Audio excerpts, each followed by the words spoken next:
문제인데요. 일단 여기 계산 문제가 어떻게 나올까요? 수익가액을 묻는 계산 문제는 순수익과 환원율을 이제 빨리 계산을 해야 되고요. 환원율만 묻는 문제도 나올 수 있겠죠. 그러니까 수익가액을 묻는 문제는 순수익과 환원율을 같이 계산해야 되고요. 환원율은 이렇게 묻는 문제는 이제 경우의 수가 여러 가지가 있어요. 그러니까 요게 골치 아픈 거죠. 여기 여러 가지라서. 근데 한번 이게 정리가 돼 있으면 이런 형태의 문제는 웬만하면 다 풀어요. 또 시간도 많이 안 걸려요. 왜냐하면 요거는 공식 자체는 간단하기 때문에 그래요. 일단 그 우리 앞에 투자론에서 했던 종합환원율 또는 종합자본환원율 이런 방식으로 만약에 문제에서 나온다면은 여기가 총투자액분의 순영업소득 이렇게 되겠죠. 총투자액은 부동산의 가격과 같아요. 이렇게. 그래서 순영업소득이 보인다. 근데 총투자액이나 부동산 가격이 있다. 그러면은 가격분의 순영업소득 이렇게 구하면 돼요. 환원율만 계산하는 문제라면. 그 다음에는 이렇게 나올 수가 있어요. 수익률 더하기 회수율. 문제에서 수익률, 회수율 이런 말이 나올 수 있어요. 이때는 이게 직선법으로 하는 거예요. 직선법. 아까 직선법이 뭐라고 했어요? 남은 기간 동안 100% 회수하는 거예요. 앞으로 10년 남았다 그러면 1년에 몇 프로 회수해야 돼요? 남은 기간 동안 100% 회수해야 되는데 남은 기간 동안 100% 회수해야 되는데 그게 남은 기간이 10년이면 1년에 10%씩 회수하는 거고 남은 기간 동안 100% 회수해야 되는데 남은 기간이 20년이면 5%씩 회수해야 되고 그런 뜻이에요.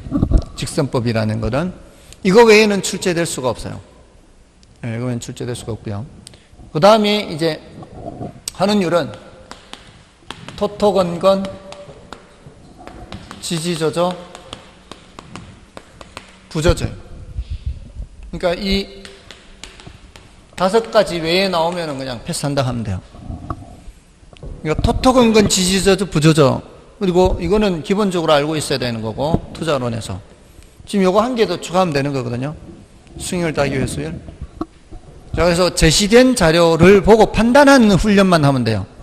제시된 자료를 보고 여기에 해당하는 자료인지 여기에 해당하는 자료인지 또는 여기에 해당하는 자료인지 이 자료인지 이 자료인지 요거는 이제 앞에 투자론에서 이제 여러 번 학습을 했으니까 이제 나머지 4가지만 보면 되는데요.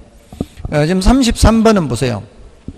33번은 토지 건물 나오죠. 그건 뭐예요? 토토건건, 토토건건. 그럼 계산은 여러분이 하시면 되겠죠. 계산 자체는 어렵지 않으니까. 그러면 34번은요. 토지 건물이 안 보이잖아요. 그리고 수익률, 회수율 이런 얘기도 없고 이런 것도 없잖아요. 그러면 이제 지지저저냐 부저저냐 요 차이인데 이 저저 가지고는 구별이 안 돼요. 요 지분 배당률이냐 부채 감당률이냐 요거 가지고 구별이 돼야 돼요. 근데 34번은 지분 배당률이 보이죠. 그래서 지지저저예요. 근데 35번은 지분 배당률이 안 보이고 토지 건물도 안 보이고 순영업소득이 있는데 총투자액이 안 보이죠. 그러니까 이게 투자론의 그 방법으로도 안 돼. 근데 순영업소득 나누기 부채 서비스액을 하면은 부채 감당률을 계산을 할 수는 있거든요.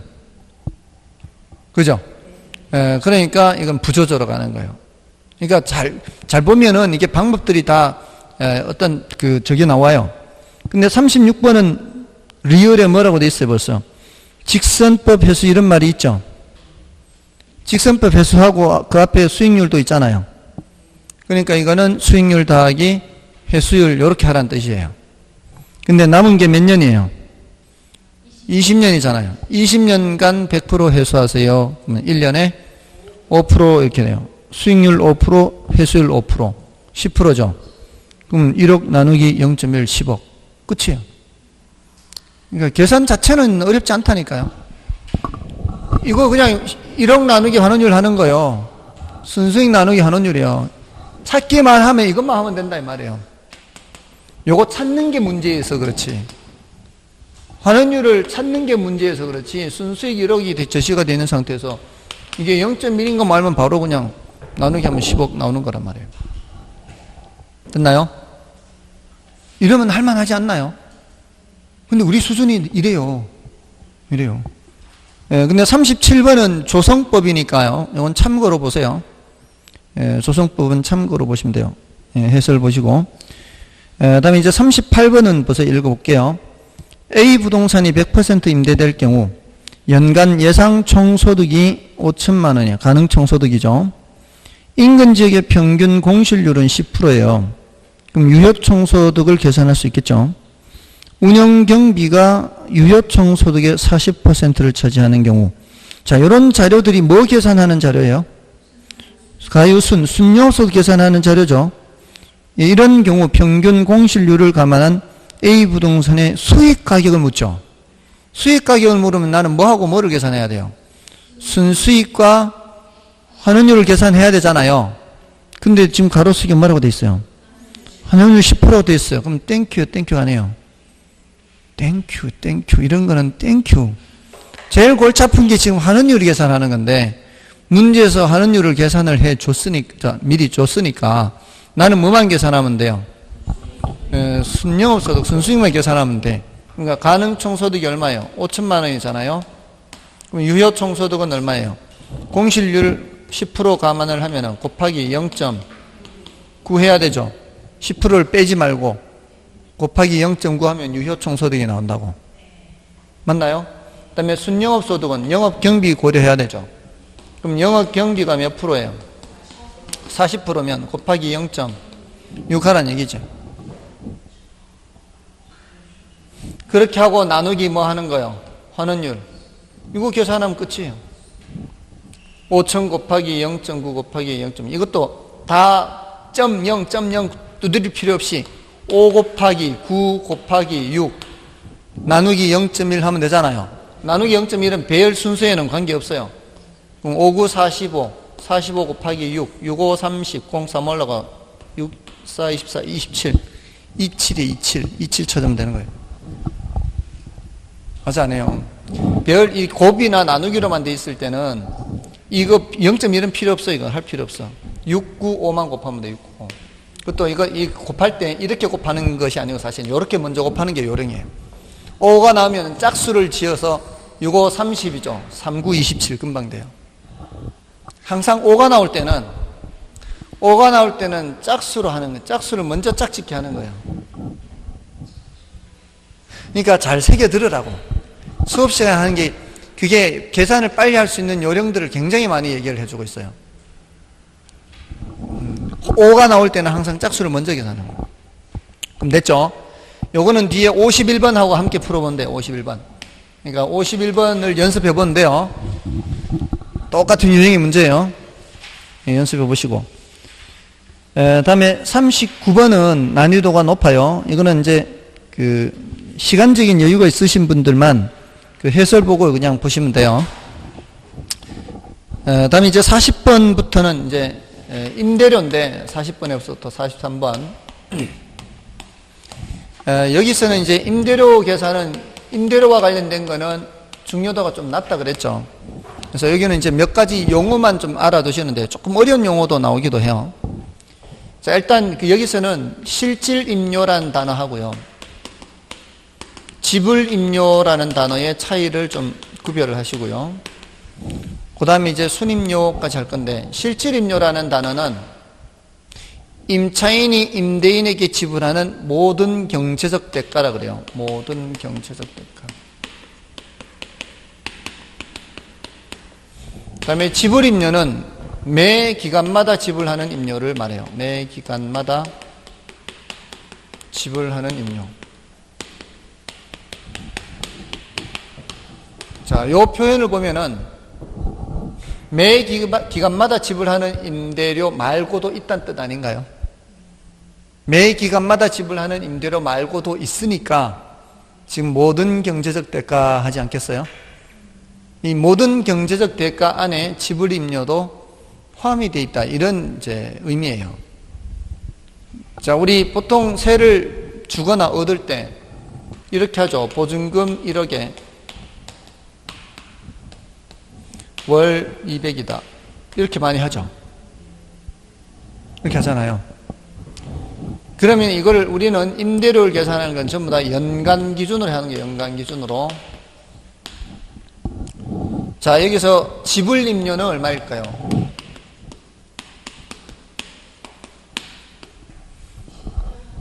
지불임료는 월 200 하잖아요. 매 기간마다 지불하잖아요. 매 기간마다 주는 거죠. 보증금 매 기간마다 1억 줘요? 아니잖아요. 월 200인데 이거를 연간 단위로 계산해야 된다고. 이렇게 된다고요. 1년에 얼마예요? 2,400만 원. 그러면 이 사람이 얻는 경제적 대가가 이거밖에 없어요. 보증금 1억 받았잖아요. 나중에 1억만 돌려주면 되죠. 이 1억으로 내가 어떻게든 운용을 해서 번 거는 안 돌려줘도 되죠. 보증금 운용 이율이라는 게 있어요. 보증금 운용 이율이 연 2%다. 그럼 이거를 운용해서 얻는 이익은 내가 안 돌려줘도 되죠. 맞잖아요. 그러면 1억 곱하기 0.02에서 얼마? 200만 원, 이건 내 거죠. 그럼 두 개 합하면 얼마예요? 2,600. 이게 바로 뭐예요? 이게 실질임료예요, 실질. 실질임료는 모든 경제적 대가. 됐나요? 따지고 보면 많아요. 근데 여러분들을 해칠 생각도 없고, 정신 사납게 할 생각도 없어요. 근데 들어만 보세요. 임대인이, 임차인들이 여럿이 있을 때, 그 여러 임차인들이 사용하는 수도요금, 전기요금 이런 것들을 임대인이 대신 납부해 준다면서 이렇게 임차인마다 이렇게 부과를 해서 내는 경우 있죠. 임차인들마다 이 각각의 공간에 이거 쓰잖아요. 전기 사용하고 수도 사용하잖아요. 근데 실제 발생한 것보다 더 부과하는 경우가 있어요. 실제 발생은 10만 원 했는데 5만 원씩 더 붙이는 거죠. 임차인들마다.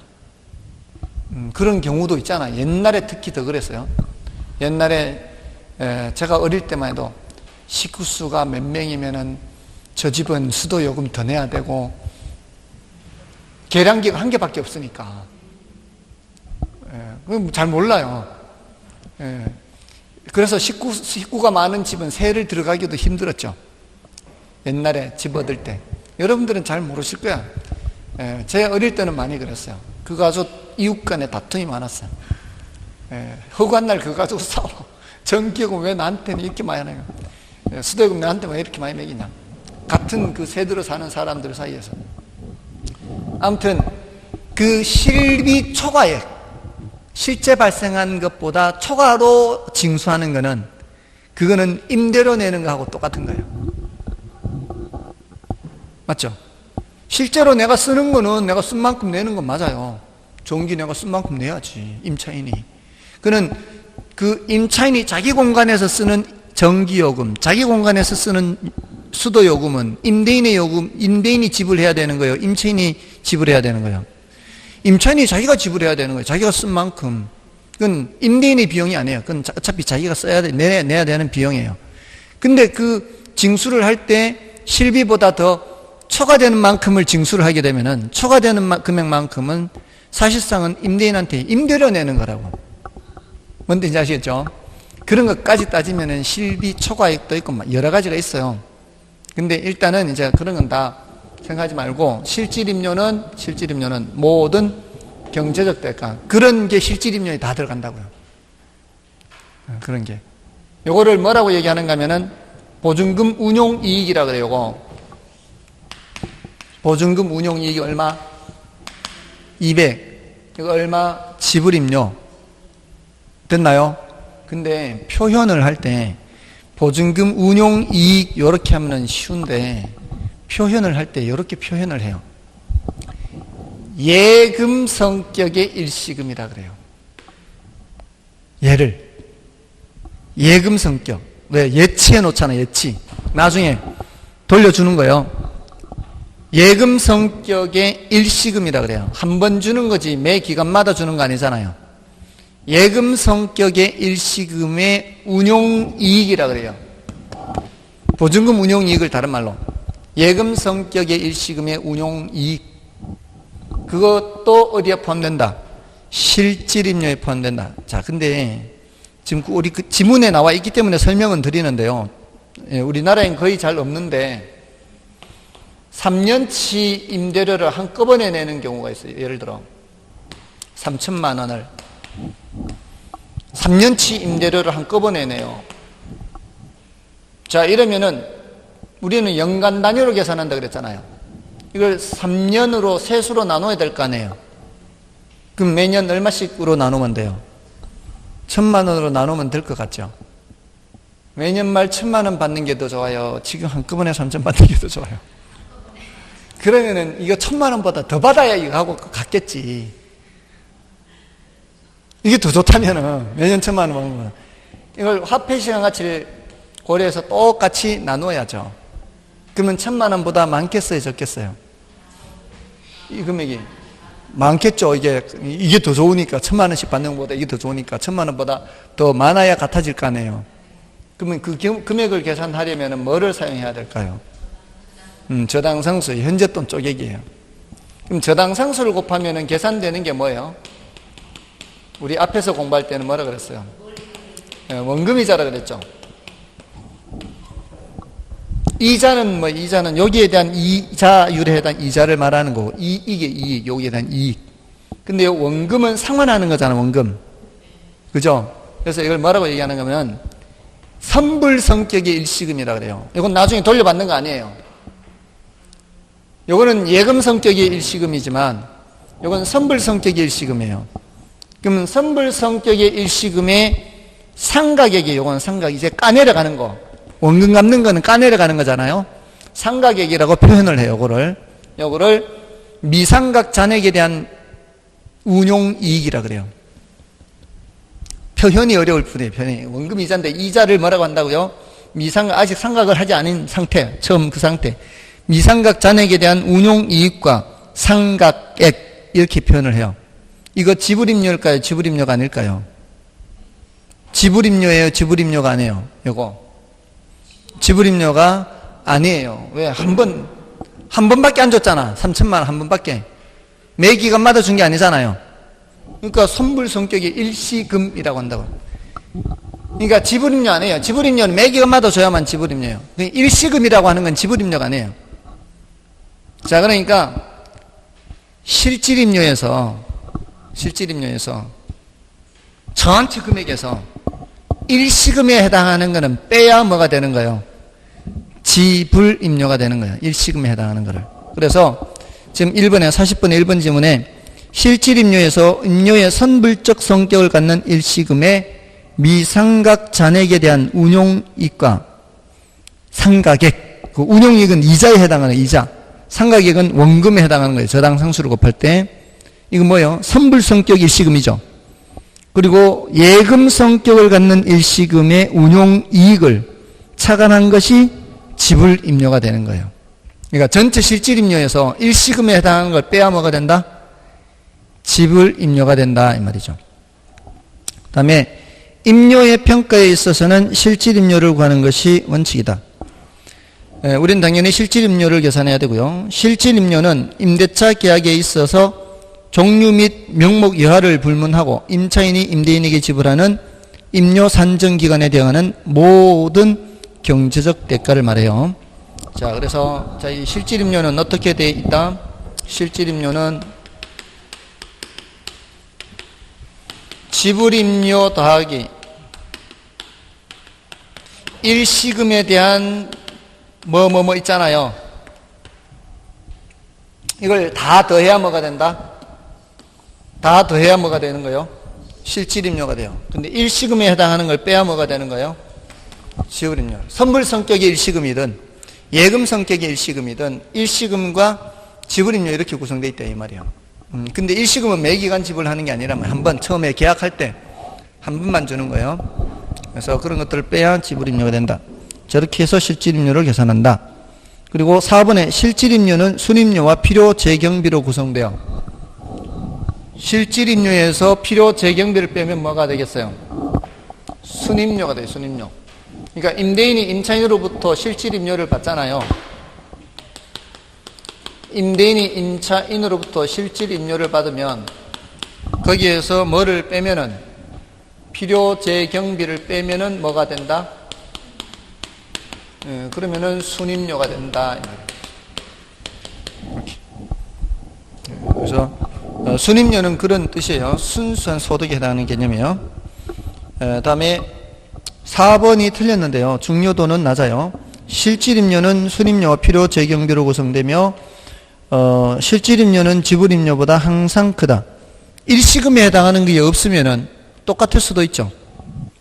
일시금에 해당하는 금액이 없으면은 실질임료와 지불임료가 같을 수도 있잖아요. 실질임료는 뭐다 이게 뭐다. 받기는 어떻게 해서 받아가지고 실질임료는 받을 때는 지불임료와 일시금에 해당하는 선불 성격의 일시금이든 예금 성격의 일시금이든 거기에 대한 운용이익과 미상각 잔액에 대한 운용이익과 상각액 그리고 보증금 운용 이런 거 다 더해서 받지만 이거는 받을 때는 이렇게 받아서 쓸 때는 필요 재경비를 지출하면은 남는 것이 순임료가 된다 이 말이죠. 이렇게 저렇게 받아가지고 이것도 받는 거 이것도 받았잖아요. 그 다음 뭘 지출해야 돼요? 경비를 지출해야 될 거 아니에요. 경비를 지출하면은 이제 이렇게 되는 거죠. 됐나요? 자, 그럼 됐고요. 그 다음에 감정평가업자는 임대료를 감정평가할 때 임대사례비교법을 적용해야 한다. 그렇죠? 자, 여기서는 이제 그 중요한 거는 2번, 3번, 5번 정도예요. 그나마 이제 1번, 4번 이런 거는 중요도가 낮고 난이도 높잖아요. 참 2번, 3번, 5번 지문 정도는 좀 체크를 해 두시고요. 다음에 41번은 여러분이 봐주시고, 다음에 42번, 이건 뭐 중요도가 높지는 않아요. 참고로 보시고. 43번은 이게 이제 예전에 적산임료를 계산 문제로 출제를 했는데, 기초가액 곱하기 기대이율 더하기 필요재경비. 이렇게 공식이 이렇잖아요. 과거에 어떻게 출제를 했는가 하면은, 이렇게 출제했어요. 기초가액 1억에 기대이율의 7%에 필요재경비 2,600만 원이면은 적산임료 얼마예요? 이렇게만 출제했어요. 공식만 알면은 그냥 곱하기해서 더하기 이렇게. 요렇게도 출제하고 요 괄호 속에 들어갈 용어 요렇게도 출제하고. 그러니까 이제 지지저저 부저저 이런 것도 알 필요가 있죠. 그 괄호 속을 질문할 수도 있으니까 용어를. 근데 이 문제는 뭐예요? 이 문제는 필요재경비에 들어갈 항목을 직접 고르란 얘기거든요. 그죠? 고르란 얘기인데, 근데 필요재경비의 경비하고요, 영업경비의 경비하고 달라요. 영업경비 항목보다 필요재경비 항목이 훨씬 더 많아요. 이 필요재경비를 이쪽으로 옮기면 어떻게 되는가 하면 실질임료는 순임료 더하기 필요재경비 이렇게 되거든요. 맞죠? 마이너스가 이쪽으로 넘어오면 플러스가 되잖아요. 이게 임대인이 버는 순임대료거든요. 그럼 전체 받은 임대료에서 뭐를 지출하면은 필요 경비를 지출하면 이가 남는 거거든요. 근데 이거는 은행에 예금을 했을 때 벌 수 있는 돈 최소한 그 정도보다 그 정도를 확보를 하려면은 예금과 건물을 이제 임대했을 때 그 비용 발생하는 차이 이걸 전부 다 임차인한테 얹어서 받아야 돼요. 내가 건물을 갖고 있으면은 은행에 예금하지 않고 건물을 갖고 있으면 감가상각도 발생하죠. 청소 같은 거 해줘야 되죠. 재산세도 내야 되죠. 이런저런 여러 가지 상황을 감안하면은 다 얹어받아야 돼요. 그래서 그 우리 가유순전호 할 때 나오는 처음서부터 끝까지 맨 끝에 뭐 빼고 소득세 빼고 맨 끝에 소득세 빼고는 다 들어가야 돼요. 다 들어가야 돼. 그래서 맨 끝에 소득세는 어차피 여기에 대해서 세금 내거든요. 소득세는 여기에서 세금 내는 게 소득세예요. 임대소득 각종 비용 빼고 임대소득에서 세금 내야 되잖아요. 그러니까 이 소득세는 여기에서 내야 되는 거기 때문에 여기는 들어가지 않아요. 그러니까 소득세 빼고는 다 계산해야 돼. 그래서 거기 기역부터 다 해야 돼. 다 소득세 빼고는 기역, 니은, 디귿, 미음, 비읍, 리을 빼고는 다 해야 돼요. 그러니까 필요 재경비에서 말할 때 재경비 진짜 전부 다 해요. 전부 다. 소득세 빼고는 다. 공실도 넣어야 되고, 그다음에 그 대손 충당금도 넣어야 되고 다 넣어야 돼요. 아시겠죠? 참고로 알아두세요. 참고로. 이렇게까지는 출제한 적은 없으니까. 그러니까 출제한 것보다 한 단계 더 들어간 거예요.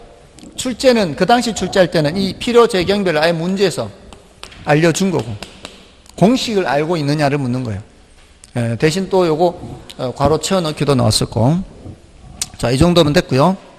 자, 이제 기출문제를 좀 확인하고 좀 쉬겠습니다. 그 44번을 보십시오. 44번은 이제 원가법에서 사용하는 재조달 원가잖아요. 재조달 원가에 관한 설명 중 옳은 것은 1번 재조달 원가는 신축 시점 현재 건축물을 신축하는 데 소요되는 투하 비용을 말한다. 맞나요? 기준 시점이라고 했죠. 이거 중요하고요. 다음에 자가 건설의 경우 재조달 원가는 도급 건설한 경우에 준하여 처리한다. 맞죠? 이거 맞죠?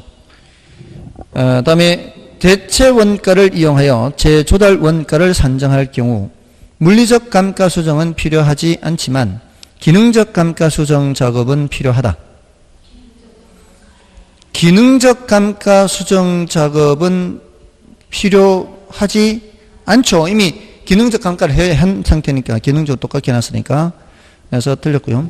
그 다음에 재조달 원가를 구성하는 표준적 건설비에는 수급인의 적정 이윤이 포함되지 않는다. 포함돼야 되죠. 2번, 4번이 같은 내용이에요. 지금 2번, 4번 같은 내용인데 2번은 옳고 4번은 틀린 거죠. 그 다음에 복제원가는 동일한 효용을 가진 건축물을 신축하는 데 소요되는 비용. 동일한 효용이 아니죠. 동일한 효용인 것은 대체원가죠. 그래서 정답은 2번이었고요. 그 다음에 45번은 여러분이 좀 봐주시고요. 46번을 보겠습니다. 자, 여기서는 조심해야 될 게 있어요. 다음은 거래 사례 자료의 수집 기준에 관한 설명이다. 틀린 것은 1번 거래 사례는 인근 지역이나 유사 지역 내의 사례, 즉 동일 수권 내의 거래 사례로서 지역 요인의 비교가 가능한 사례 자료를 수집하여야 한다. 맞는 얘기죠. 지역 요인 비교 가능해야 되죠. 다음에 시점 수정 가능성이란 시간적 유사성을 뜻하며 대상 물건의 기준 시점과 유사한 시점의 거래 사례일수록 효과적이다.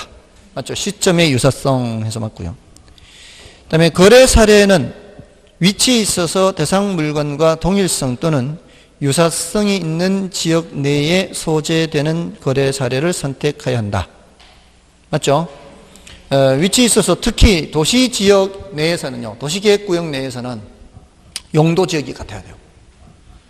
녹지 지역의 주택하고 주거 지역의 주택하고 가격이 다르죠. 당연히 다르죠. 그러니까 녹지 지역의 주택을 평가하려면 사례도 녹지 지역의 주택을 선택해야 되겠죠. 그 다음에 4번의 거래 사례는 관계자의 특수한 사정 또는 개별적 동기가 게재되기 쉽기 때문에 특수한 사정이 게재되지 않는 사례에 의한다.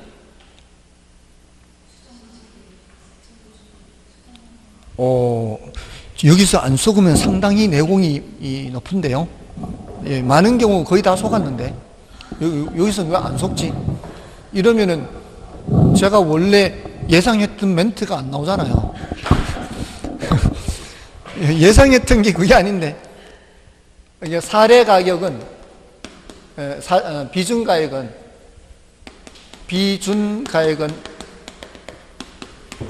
사례 가격에 사시지기하죠. 언뜻 보면은 특수한 사정이 게재되지 않은 사례이어야 한다. 이게 맞는 말인 것 같아요. 근데 우리나라는 여기 무슨 작업이 있어요? 사정보정이라는 절차가 있죠. 사정보정이라는 절차가 있다는 얘기는 여기에 어떤 사례가 들어갈 수도 있다는 얘기예요. 사정이 개입된 사례가 들어갈 수도 있다는 얘기잖아요. 그래서 틀린 말이에요. 근데 이게 미국에서는 이게 옳은 말이에요. 미국에서는 이 절차가 없어요. 미국에서는 사정보정 절차가 없다고. 그럼 처음부터 어떻게 해야 돼요? 처음부터 사정이 게재된 사례를 선택하면은 안 되는 거죠. 여기 4번 지문처럼 이렇게 해야 돼요. 우리나라하고 일본은 이렇게 있어도 아무튼 그렇습니다. 다음에 5번에 대상 물건과 개별 요인의 비교가 가능해야 하며 거래 사례는 대상 물건과 상호 대체 경쟁 관계가 성립해야 되겠죠. 그리고 가격은 상호 관련이 유지되어야 됩니다. 맞고요. 다음에 넘어가셔서 47번은 너무 간단하고요. 48번과 같이 출제된다 이 말이에요. 48번과 같이 섞어놓고 그게 어떤 방법이 한원유 산정하는 방법이 뭐냐 이렇게도 출제한단 말이에요. 자, 근데 49번, 50번, 51번 요 세 가지는 각각 아까 적산가액 계산하는 거, 비준가액 계산하는 거, 수익가액 계산하는 거 요거 지금 각각 연습해 보라고 한 거거든요. 여러분이 연습해 보실래요? 지금 같이 해볼까요? 지금 같이 해볼까요? 이게 결코 바람직한 방법은 아닐 수 있어요. 여러분이 직접 하는 게 더 좋은 건데, 지금 49번은 적산가액을 묻죠. 적산가액을 물으면은 아까 공식이 생각이 나시나요? 적산가액은 1 빼기 얼마를 몇 등분해서 몇 년 경과하느냐, 그리고 재조달 원가 이렇게 하면 되죠. 여기 생각나면 돼요. 이게 물론 이게 정액법일 때입니다. 정액법. 아까 정률법이 쉽다 그랬죠. 정률법은 문제에서 정률을 주면 반대 퍼센트를 그냥 계속 반복해서 곱하면 되는 거고. 자, 그럼 여기서 제일 먼저 파악해야 될 게 뭐라 그랬어요? 요거 얼마를 알려면은 뭐를 봐야 된다 그랬어요? 내용연수 마이너스 잔존가치를 봐야 된다 그랬죠. 잔존가치 있어요, 없어요? 없으면 여기가 몇이란 얘기예요? 1이 1. 그리고 몇 등분 해야 되는 건 전체 내용연수라고 그랬죠. 여기는 그냥 50으로 알려줬죠. 몇 년 경과예요? 2년 경과인가요? 2년. 재조달 원가는 이 말이에요. 재조달 원가는 사용 승인 시점의 신축 공사비가 3억인데 사용 승인 시점이 2년 전이란 말이에요. 기준 시점이 2년 전이기 때문에 3억을 그대로 쓰면 돼요, 안 돼요? 이거 시점 수정해야 돼요. 2년 동안 매년 얼마씩 올랐어요? 5%씩 올랐으니까 곱하기 1.05에 제곱해야 돼, 제곱. 2년, 매년, 연간 5%씩 2년 지났으니까. 자, 그러면 이제 요거 5가 한 개 보이죠? 곱하기 2를 분모 분자하면 돼요. 100분의 2죠? 100분의 2인데 여기 또 2가 있으니까 100분의 4. 100분의 4는 4%. 1에서 4%를 빼면 0.96. 그럼 0.96 곱하기 3 곱하기 1.05의 제곱 끝이에요. 계산 자체는 간단하다고. 그죠? 그러니까 이거를 파악해서 이렇게 옮겨 적는 게 이제 문제가 되는 거죠. 요거를 2년 지났는데 2년 지난 걸 못 본다거나 또는 요걸 아예 생각하지 못하고 3억만 집어넣는다거나 이러면은 이제 어려워질 수가 있죠. 됐습니까? 됐죠? 그러면 3억 3천이 안 되죠, 이게. 3억 3천이 안 되니까 4번쯤 되겠네. 그죠? 그러니까 저는 웬만하면 근사치로 하는 거예요. 보세요. 왜 근사치인가 하면은 이거 5% 두 번 하면 얼마예요? 근사치로. 5% 두 번 하면은, 이거 제곱하지 말고 그냥 5% 그냥 두 번 하면은 10%. 그게 근사치예요. 5% 두 번이잖아요. 근데 복리 계산하지 말고 달리 계산으로 5% 하면 10%잖아요. 그럼 3억 3천이죠. 근데 이걸 실제로 하면은 3억 3천보다는 더 클 거 아니에요. 복리 계산이니까. 3억 3천에 지금 1보다 작은 수를 곱했잖아요. 그럼 3억 3천보다는 작아야지. 약간은. 그러니까 4번쯤 되겠지. 이게 5번은 절대로 답이 될 수가 없고 3억 3천이 넘어섰으니까. 됐죠? 그렇게. 자, 아무튼 그렇고요. 그다음에 50번은요. 50번은 비교 방식 비중가액이죠. 그죠? 거래사례 비교법이잖아요. 거래사례 비교법으로 산정한 대상 토지 감정 평가에 겠으니까 비준가액이잖아요. 자, 그러니까 대상 토지가 뭐라고 돼 있어요? 대상 토지가 A12동 150번지 토지 120제곱미터죠. 면적도 있죠. 여기는 지금 대상이 120제곱미터 120 면적도 있어요.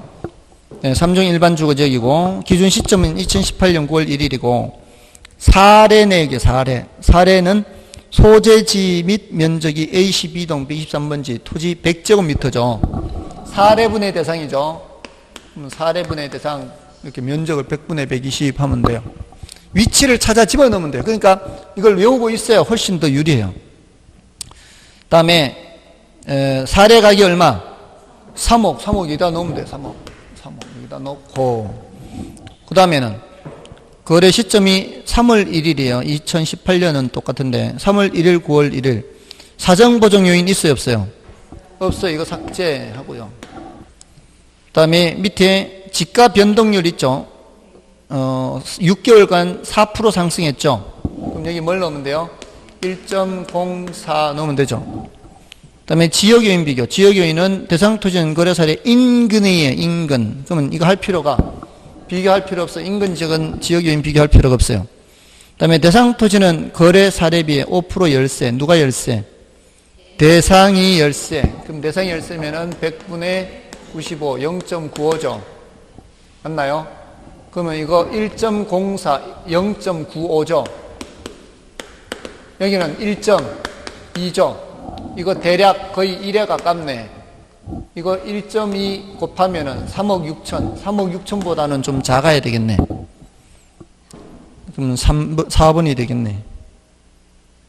그죠? 우리 수준은 거의 근사치로도 거의 돼요. 이걸 먼저 하는 거, 이거 나중에 하고 1.2를 여기 3억이 먼저 곱하면 3억 6천이잖아요.